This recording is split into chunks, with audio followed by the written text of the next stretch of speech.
ఇంతకు ముందు వీడియోలో గోరింటాకు ఎర్రగా పండడానికి ఒక టిప్ షేర్ చేశాను కదా! ఆ టిప్ గోరింటాకు తీసేసిన తర్వాత ఫాలో అయితే మంచి రిజల్ట్స్ వస్తాయి. ఇప్పుడు గోరింటాకు బాగా పండడానికి ఇంకొక టిప్ చెప్తాను. మేమైతే చిన్నప్పటి నుంచి ఈ టిప్సే ఫాలో అవుతున్నాం. ఇంతకు మించి గోరింటాకులో మేము ఇంకేమీ యాడ్ చేయము.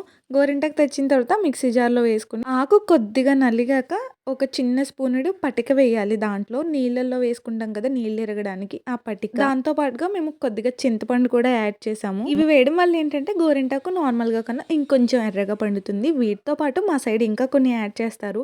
కాకిబొడ్డు, కిరసనాయిలు, సూరి తాటాకులుంటాయి కదా! అవి. కొంతమంది నిమ్మరసం కూడా యాడ్ చేస్తారు. మేము మాక్సిమం చింతపండు వేసుకుంటాము. లేకపోతే ఈ పటికేస్తాం. అంతకు మించి ఏమీ లేదు. ఒకసారైతే కిరసనాయిలు పోసాను. రోట్లో ఏసి రుబ్బాననమాట నేను. రుబ్బురోలంతా తెగ వాసనొచ్చేసింది. మా అమ్మ తిట్లే తిట్లు. కిరసనాయిలు ఏసేటప్పుడు రుబ్బేటప్పుడు కాకుండా రుబ్బిన తర్వాత వెయ్యాలి.